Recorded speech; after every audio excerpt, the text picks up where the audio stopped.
మరొక ఘోర బస్సు ప్రమాదం సంచలనం రేపుతోంది. ఆదిలాబాద్ జిల్లాలో ఈ బస్సు ప్రమాదం చోటు చేసుకుంది. లారీని వెనక నుంచి ఢీకొట్టింది ఒక ప్రైవేట్ ట్రావెల్స్ బస్సు. అయితే ఈ ప్రమాదంలో స్పాట్లోనే 2 ప్రాణాలు కోల్పోయినట్లుగా తెలుస్తోంది. మరొక 3కి తీవ్ర గాయాలయ్యాయి. ప్రమాద సమయంలో బస్సులో మొత్తం 60 మంది ప్రయాణికులు ఉన్నారు.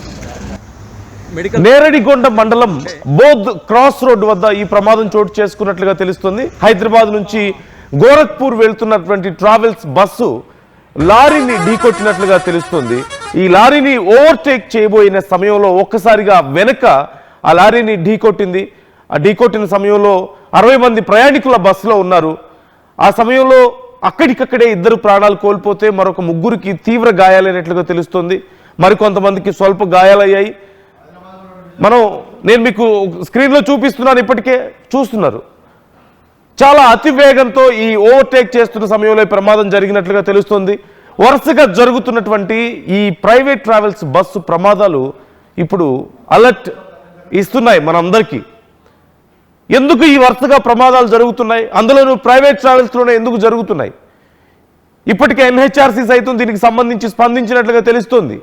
స్లీపర్ బస్సుల విషయంలో జాగ్రత్తలు తీసుకోండి అంటూ అధికారులకు హెచ్చరికలు జారీ చేసింది. మనందరం చూసాం. మొదట్లో ఈ బస్సు ప్రమాదాలు జరిగిన సమయంలో చేళ్ల ఘటన కానీ ఈ ఘటనలు కొన్ని చూసాం. కావేరీ ట్రావెల్స్ బస్సుకు సంబంధించి కానీ ఈ బస్సు ప్రమాదాలు జరిగిన సమయంలో అధికారులు చాలా హడావుడి చేశారు. ట్రావెల్స్ యజమానులు కూడా కొంత హడావుడి చేశారు. ట్రావెల్స్లోకి వెళ్ళిన తర్వాత ఏం జాగ్రత్తలు తీసుకోవాలో చెప్పారు అక్కడ ఉన్నటువంటి మేనేజ్మెంట్. అలాగే అధికారులు కూడా ఎక్కడికక్కడ చెక్కింగ్స్ చేశారు, బాగానే ఉంది. ఆ తర్వాత అవే చెక్కింగ్స్ ఉన్నాయా? ఇది కేవలం అధికారుల తప్పుగానే మనం చూడలేము. At the same time roads విషయంలో కూడా చాలా ప్రాంతాల్లో రోడ్లు సరిగా లేకపోవడమో, లేకపోతే ప్రైవేట్ ట్రావెల్స్ నడుపుతున్నటువంటి డ్రైవర్స్ నిర్లక్ష్యంగా వ్యవహరించడం, అతి వేగంగా వెళ్ళి మార్నింగ్ స్టార్ ట్రావెల్స్ బస్సు మనం చూసాం గుంటూరు దగ్గర అతి వేగంగా వెళ్ళి రోడ్డు పక్కన ఉన్నటువంటి ఆ పైప్ లైన్ ఢీకొట్టినటువంటి పరిస్థితి మనం చూసాం. 1, 2 ఎన్నో ఘటనలు ఇలాంటివి జరుగుతూనే ఉన్నాయి. హ్యూమన్ రైట్స్ అధికారులు సైతం దీనికి సంబంధించి స్పందించారు. ఇప్పటికే వెంటనే ఈ విషయంలో ఎందుకు చర్యలు తీసుకోవడం లేదంటూ ప్రభుత్వాలను ప్రశ్నిస్తున్నటువంటి పరిస్థితి. అసలు స్లీపర్ బస్సుల్ని చాలా దేశాల్లో బ్యాన్ చేశారు, చైనాలో కానీ ఇతర కొన్ని దేశాల్లో. మన దగ్గర స్లీపర్ బస్సులు ఉన్నాయి, కానీ మోడిఫైడ్ స్లీపర్ బస్సెస్ల వల్ల ఎన్నో ప్రమాదాలు జరుగుతున్నాయి. అవన్నీ ఒక ఎత్తు అయితే, ప్రైవేట్ ట్రావెల్స్ బస్సుల్లో ఉండేటువంటి స్టాఫ్ సరైన నిబంధనలు పాటించకపోవడం, లేదంటే ఓవర్ డ్యూటీస్ చేయడం వల్ల కానీ, నిర్లక్ష్యంగా చేయడం వల్ల కానీ, ఎక్కువ మందిని పరిమితికి మించి ఎక్కువ మందిని ఎక్కించుకోవడం వల్ల ఇలా చాలా రకాల వల్ల ఇలాంటి ప్రమాదాలు జరుగుతున్నాయి. వన్స్ అగైన్ మరొక బస్సు ప్రమాదాన్ని మనం చూస్తున్నాం. ఇప్పుడు 2 ప్రాణాలు కోల్పోయారు. 2 కుటుంబాలు రోడ్డును పడ్డట్లే కదా. 3కి తీవ్ర గాయాలయ్యాయి. వాళ్ళ పరిస్థితి చాలా సీరియస్గా ఉన్నట్లుగా తెలుస్తోంది. And I'm trying to show you ఆ విజువల్స్. నేను ఒకసారి మీకు ఇక్కడ స్క్రీన్లో చూపిస్తున్నాను, మీరు చూడొచ్చు. ఆ బస్సు ప్రమాదం జరిగిన సమయంలో ఎలా ఉంది అనేది కండిషన్. వెనక వైపు ఢీకొట్టడాన్ని ఇక్కడ మీరు క్లియర్గా చూస్తున్నారు. అండ్ మీరు ఇక్కడ మొత్తం మీరు చూడొచ్చు, కొన్ని కిలోమీటర్ల కొద్దీ ట్రాఫిక్ జామ్ అయినట్లుగా కూడా తెలుస్తోంది. వెనక వైపు నుంచి ఢీ కొట్టడం, ఆ ముందు భాగం అంతా నుజ్జు అయిపోవడాన్ని మీరు చూస్తున్నారు. డ్రైవర్ వైపు కాకుండా ఇటువైపు లెఫ్ట్ సైడ్ వైపు ఈ బస్సు ఢీ కొట్టడాన్ని మీరు చూస్తున్నారు. 2 ప్రాణాలు కోల్పోయారు, 3కి తీవ్ర గాయాలయ్యాయి. Who is responsible for their families now? ఎవరు ఇప్పుడు సమాధానం చెప్తారు? ఎందుకని మళ్ళీ ఇలాంటి ప్రమాదాలు జరుగుతూనే ఉన్నాయి? ఇదిగో మీరు చూస్తున్నారు, బస్సు ప్రమాదం జరిగిన తర్వాత ఆ బస్సుని హైవే మీద జరగడంతో వెంటనే పక్కకు తీయడానికి ప్రయత్నించారు. ఉదయానికి కిలోమీటర్ల కొద్ది ట్రాఫిక్ జామ్ అయినట్లుగా తెలుస్తోంది. హైవే మీద జరగడం, రోడ్డుకు అడ్డంగా ఉండిపోయిన నేపథ్యంలో ఆ బస్సు లారీ కొన్ని కిలోమీటర్ల కొద్ది ఈ ట్రాఫిక్ సమస్య. గంటల పాటు అక్కడే వెయిట్ చేయడం జరిగింది వాళ్ళందరూ కూడా. ఏం జరిగిందో తెలియదు వెనుకున్న వాళ్ళకి. ముందు అధికారులు కొంత చర్యలు తీసుకోవడానికి సమయం పట్టినట్లుగా తెలుస్తుంది. సో డీటెయిల్స్ తెలుసుకుందాం. ఇంకా ప్రజెంట్ అక్కడ సిచ్యువేషన్ ఏంటి, మరి గాయాల పాలైన వాళ్ళ పరిస్థితి ఎలా ఉంది, ప్రాణాలు కోల్పోయిన వాళ్ళ కుటుంబాలకు ఏదైనా సహాయం అందుతుందా లేదా, అసలు ఈ విషయంలో అధికారులు ఎలాంటి చర్యలు తీసుకుంటున్నారు, ఈ విషయాలు మనం తెలుసుకునే ప్రయత్నం చేద్దాం. రైట్, మా ప్రతినిధి పవన్ మనతో జాయిన్ అవుతున్నారు. పవన్ అడిగి మరింత సమాచారం తెలుసుకుందాం. పవన్, ప్రజెంట్ అక్కడ కండిషన్ ఏంటి, ఈ ప్రమాదానికి సంబంధించి అధికారులు ఏమంటున్నారు, అసలు ఏం చర్యలు తీసుకుంటున్నారు? ఇద్దరు ప్రాణాలు కోల్పోయినట్లుగా తెలుస్తోంది.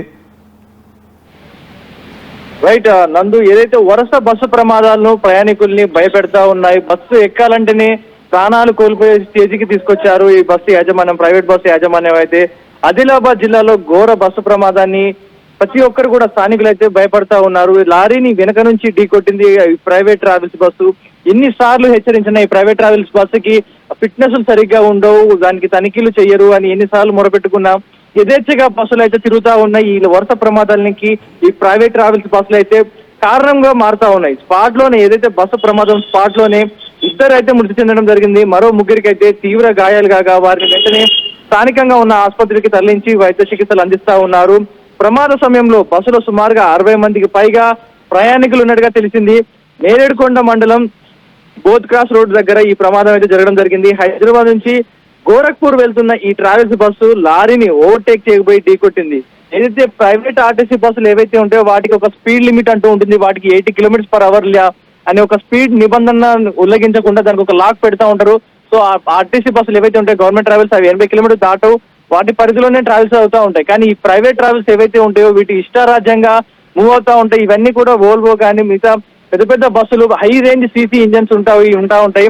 స్పోర్ట్స్ కార్ రేంజ్ లో స్పీడ్ అయితే కొడతా ఉంటారు వీళ్ళు.